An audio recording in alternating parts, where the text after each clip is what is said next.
Alright, hello and welcome to some more RWBY fanfiction reading. So this is part 5 of Just Across the Way. We're reading in The End of a Storm, the chapter called The End of a Storm. Oof, okay. So yeah, we're just gonna get into it. There's kind of a paragraph talking about a bunch of stuff. So, we'll just kind of skip that. Here we go. Let's begin a little bit quicker than we did last time. Weiss's POV. We had finished breakfast with Jean added to the table, and the storm let up soon after. We had all changed except Jean, of course. I went with Jean to the main road to help him fix his car. I received a text from Klein saying that he was instructed to pick me up, and I was on its way.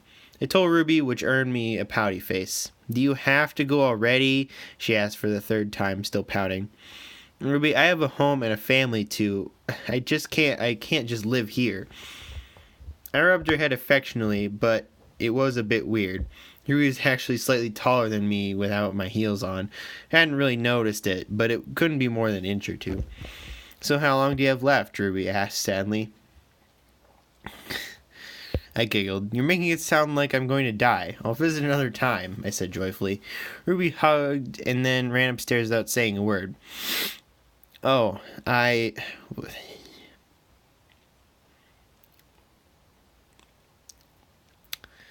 What? Okay. That's saying, okay. I said joyfully. Ruby hugged and then ran upstairs without saying a word. "Oh?" After a few minutes, Ruby came back down the stairs holding something what looked hastily wrapped. The reflexive tape that was stuck to the wrapping paper here and there. "Here, it's a gift," she said excitedly. "Don't open it in front of your dad, though. You can open it in front of that cool butler guy. He's super nice, I can tell." She smiled bigger than I'd ever seen before. "You didn't have to. What is it?" I asked as I took it from her. She stopped smiling and gave me a confused look. "If it's wrapped up, why would I just tell you what it is? It's a surprise, dummy." She giggled and I shot her an angry look. "I love you. I'm sorry. You're really, really smart. Don't hate me." She begged for mercy. I laughed internally. "It's too late. The damage is done. Goodbye, Ruby." I laughed inside until I saw her face. She looked completely destroyed. Just goes to show how gullible she can be. I closed the short distance between us and brought our faces closer together by pulling Ruby's head towards mine. By pulling Ruby's head towards my own. She closed her eyes, probably expecting me to be bitchy again. "Please don't," she pleaded. "Just kidding," I whispered into her ear. I gave her a peck on the lips and backed away. "I still love you, even if you can be just a bit dim-witted." She looked hurt now, but it was fake because she was doing a horrible job of hiding a small grin. "Meanie," she stuck her tongue out as I heard a car horn outside. "Must be Klein. I'll be going now. Bye, Ruby." I turned to leave, but she grabbed my arm and pulled me into her.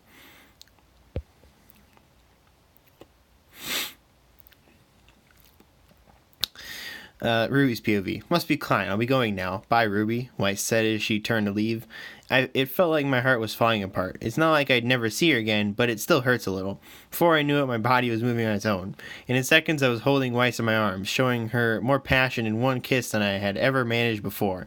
I guess you're good at it if you're really into it. The car horn honked again, and we parted for a moment. In that moment, I noticed two things. The front door had opened, and Jean and Dad were standing in the doorways. Jaws, well, let's go with not even attached anymore. Weiss must have read my expression. "What's wrong, Ruby?" she asked worriedly. "Whoa." Jean let out. "Ruby, at least go into your room to do that, not in the living room." Dad was flying his arms frantically.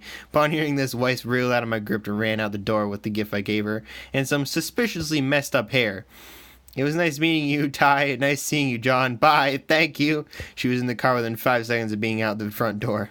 Sean was speechless. Tad was breathing heavily. "Way to ruin the moment, Dad," he let out sadly before slumping onto the couch. So I jumped into my lap and got comfortable. "I hope she likes my gift." I leaned back and dozed off while petting my adorable corgi. "So I take it there were some developments," Klein said with a very "I knew it from the start" expression. I blushed and turned away from him. "You could say that." I I said as he began to drive back towards the main road. He glanced over at the box I had in my lap. What's that? He asked. I don't know, I began unwrapping it. It was a simple brown cardboard box with a big heart sticker on the lid. I slid the lid off and peered inside. What is it? Klein asked for a few seconds before staring at it in silence. It was. Oh, all right. Thanks for doing that one. Picture perfect. Weiss's POV. I stared at the ceiling as I laid on my bed. Everything seemed too good. Nothing really bad had happened in the past couple of days. Father has even been in a better mood than usual. I looked over at Ruby's gift. It was a picture that we had taken at the mall. Ruby had framed it. There was a cute little note written on the framed glass that read, "New besties." There was a heart drawn around the words. Ruby texted me saying she had a matching picture too. And she apologized for the now incorrect writing. Life just felt so picture perfect. Maybe I should introduce her to Winter. I don't know if she would like her very much, but she already deals with that insufferable drunk of a boyfriend. I decided I'd text her to tell her about Ruby. There was this new messaging app that everyone was using. God damn it. Weiss, greetings, Winter. I'm messaging you to inform you that I found a companion. Winter is typing. Winter, that's great. Weiss, who is he? Do I know him? Does Father approve of him? Crow entered the chat. Crow is typing. God damn it. Crow, it's Matt the boy. It's fucking. I can't even say that. It's not a boy at all. It's my niece, Ruby Rose. Winter's typing. Crow, are you drunk again? Besides that, Weiss, is he telling the truth? If so, this could cause issues with Father. Crow's typing. I'm not drunk, babe. I'm just slightly intoxicated. Winter's typing. Crow, you can name all that, but not your niece's name. You can type all that, but not your niece's name. Just go to sleep, you drunkard. You have changed Crow's name to drunkard. Oh, ha ha. I don't know why Ruby even likes someone like you. Ruby has entered the chat. Ruby's typing. Uncle Crow, don't say something like that. Ruby's a great person. Thanks, Ruby. Winter and Ruby are typing. Have you told Father about the relationship at all, or the fact that it's with another girl? He's a very stubborn person, and he is firmly homophobic. Oh yeah, I hope I don't cause too much trouble for my Ice Queen. Drunkard is typing. Ooh, am I sensing something kinky? Fuck off. Crow, leave. I'll deal with you later.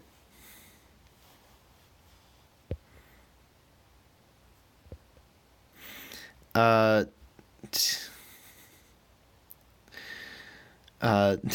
and Winter are typing. Crow, leave. I'll deal with you later. Uncle Crow. Drunkard is typing. Ooh, I think I'm in trouble. I'm not leaving, just not saying anything else. You have changed Ruby's name to Heart, my Rose Heart is typing. Aw, thanks. You changed your name to Ice Queen. Why didn't you tell me your uncle was my sister's boyfriend? Sorry, I guess it never crossed my mind.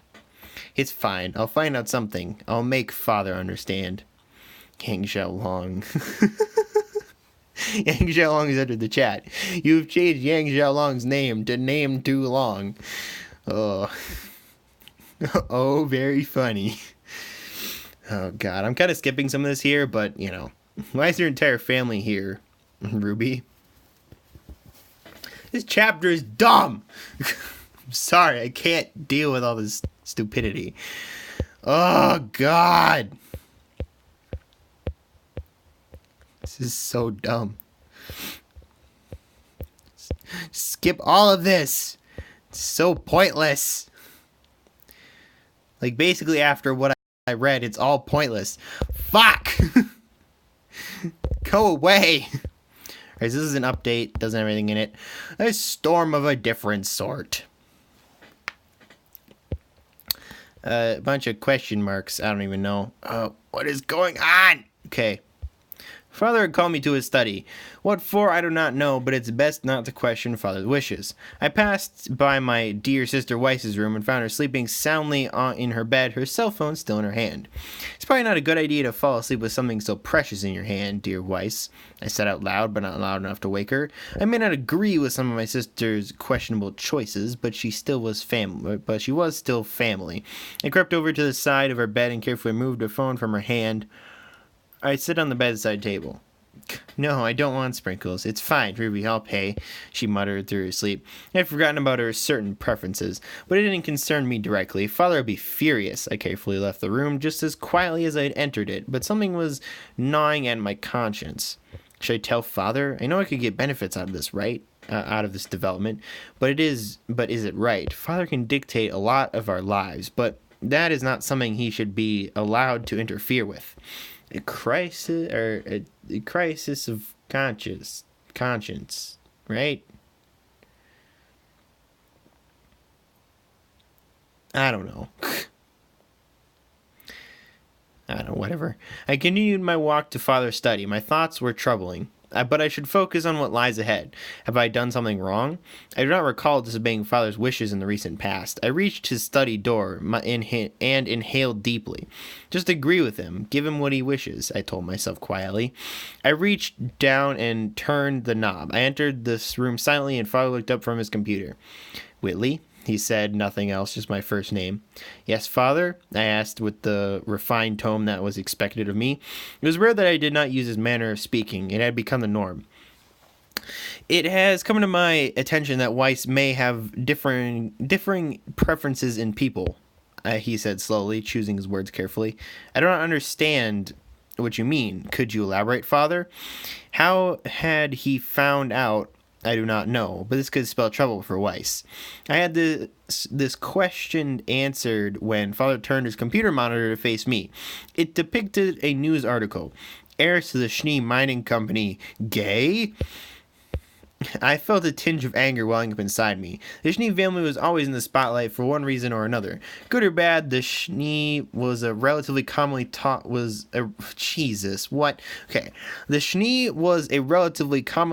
about topic in the news. We could be seen as celebrities. Below the article title was a picture of Weiss and I assumed Ruby having lunch at the mall. They were in the process of taking a picture. They obviously looked very close. Do you know anything about this, Whitley? Father asked, snapping me out of my thoughts. What should I say? Do I say I knew about it? Do I say it's true? No, Father, I do not. To me, it seems like something friends would do. I see nothing to prove Weiss is gay. I rarely, if ever, lied to Father, but the consequences that Weiss would face for this would be enormous. Thank you, Whitley. That is all. You may go. He waved me off and returned his computer monitor to its proper facing. Glad to be of assistance, Father. I bowed and took my leave. I stepped out of the door and waited for it to close completely. When I did, I exhaled heavily. Why lie for her? I asked myself quietly. I heard footsteps behind me, and then when I turned around, Klein, one of our attendants, was standing there. Thank you, Master Whitley. I know why you lied for her. He closed the distance between us. Whether you like it or not, you and Weiss are family, and you do care. I've seen it myself. You should support as much as you can, but do not let Master Jacques find out about any of this. Not until Weiss is out of the house. He backed away. I stared at him. He had always been Weiss's favorite butler, and he had been somewhat of her father figure for the years where Whitley only ever had his biological father. You have my word, and my lips are sealed. I could not tell if I was lying or not. Ruby's POV. Dad, I need it. I was on my knees begging my little heart out. I just wanted Dad to order me a plushie Morgana from Persona 5. Ruby, you don't need more objects that will just crowd your bed more. He shook his head disapprovingly. You're getting older, and soon you'll be off going off to college and getting a job and careers. I tuned him out as he went on about stuff about life and other stuff dads talk to their children about. I zoned out and simply left the room, but I faintly remember Dad continuing to talk after I left. I had an idea on the way to my room. I can ask Weiss to get me the plushie. She's got money, right? Yeah, she does. I mean, but is it right of me to ask her? ask that of her. I mean, it'll seem like I'm taking advantage of her. I mean, I can ask. I grabbed my phone off my pillow and typed out a quick message. Hey, Weiss, look at this. Miss Queen is typing. Aw, that's cute. What is it? It's a plushie, and I want it. It's so cute. Then get it. I don't think something like that would be very expensive. Plus, it seems like you have a paying job to pay for it. But I'm saving as much money as possible, and Dad says I have too many plushies already. I can't say I don't agree with him, but do you really want it? I have some money. I have some of the money Father gave me to use while I was looking for a job. I don't mind buying it for you. Are you sure I don't want to make you buy me stuff? You're not making me do anything. I don't mind at all. Rich family, you know? It's okay, I promise. Weiss asked for the link to the page to order it and showed me a picture of the tracking number. Dad called me downstairs for who knows what. I said bye to Weiss and hurried downstairs. Dad was sitting on the couch with his laptop. Ruby, this seems like an important to show you. He turned the laptop screen towards me, and I read the header of the article. Heirs to the Schnee Mining Company. Gay. Again. I immediately went into some kind of shock. Below the header was a picture of Weiss and I in the food court in the mall. Wasn't this supposed to be secret? Dad asked. He seemed concerned. It was, I whispered, but after taking a second look, it was an article on one of those stupid news websites that no one really believed. Rational people would have seen us as two friends having lunch together. No big deal. Is this going to cause trouble? Dad asked while I was deep in my thoughts. Look, Dad, it's on bee food. Nobody believes the stuff on it. With all the weird articles like 10 ways to know your feet will fall off. That's a thing, I swear. Dad seemed to relax a little. Yeah, you're right. Weiss is almost 18, right? She can leave her dad's custody soon. No more homophobe. He leans back in the couch. I hope that's how this turns out, Dad. I started to leave the room. Something was nagging at me, like something was wrong. Weiss's POV. I woke up from my nap relatively shortly after I fell asleep. I had only slept an hour or two, but I felt refreshed. I vaguely remember hearing Whitley enter my room and say something, but I can't recall what it was, sleep and all. My phone was on the bedside table. I remember falling asleep with it, but did Whitley put it there, or did I do it subconsciously? There was some sort of commotion inside the house. The house. I went to the window and looked out across the lawn, yard, park thing, and saw a bunch of sign-holding people marching around and shouting outside the main gate to the property. Their signs said things like, "Let her be her. LGBTQ rights exist. You can't keep her from her true self." I saw some of the house staff trying to shoo away and disperse the group, but it wasn't going to happen anytime soon. There was a pretty sizable group of people outside, maybe 50 or so. One of them had the rainbow flag that symbolized the LGBTQ. Oh no, this is too soon. Not yet. I came to the realization of what was going on quick. Something about Ruby and I had gotten out already. Not even a whole day. How? Did Jean let it spill? I wouldn't be surprised, but I wouldn't blame him either. Did Ruby shout it from the rooftops? I'd believe it. Klein entered my room. Miss Schnee, you're awake. Your father wishes to have a word with you. He looked extremely downcast.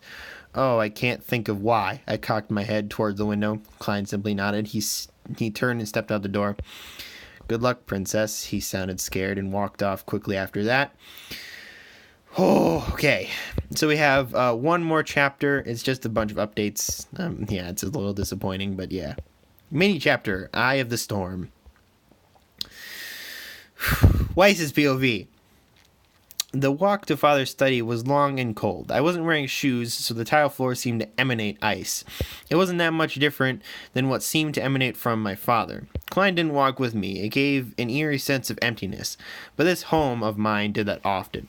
I reached the door to Father's study. I inhaled deeply. This was going to be a battle, if it was short of a war. This is way too soon. I was going to tell him, but this isn't going to be swell.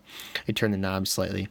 It's about time you got here, young lady, I heard Father say before I even entered the study.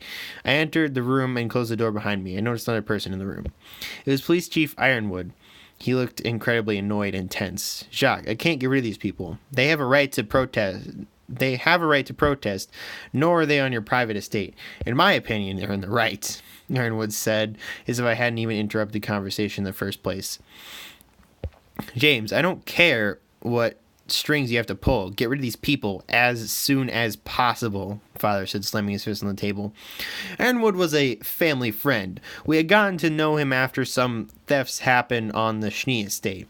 He was a good man. Now he seemed to be amused, chuckling to himself.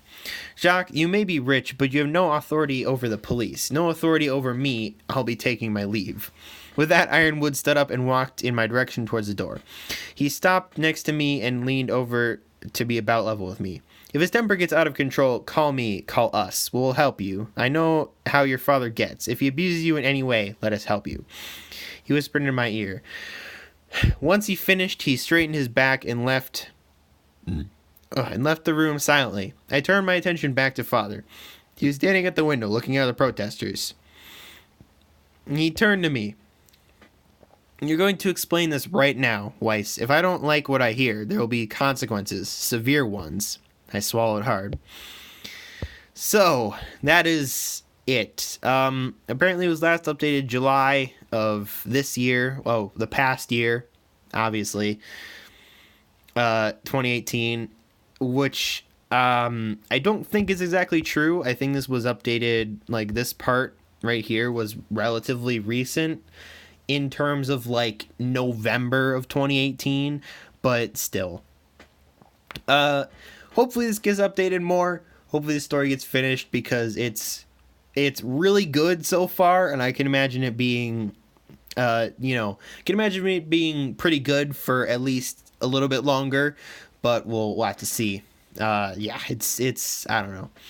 I don't know exactly what it is, but there's something that I just really like about this story, and yeah, I recommend checking out.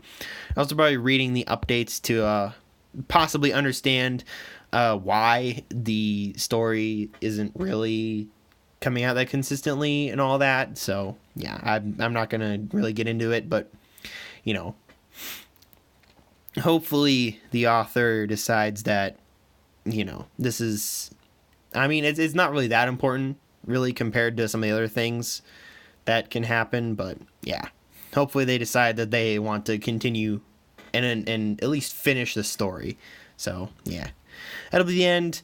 Next time we'll come back with another fan fiction. I don't know which one it is because I haven't looked at my list in a while. Oh, interesting. I don't know if I'm gonna end up reading that one though, but we'll see.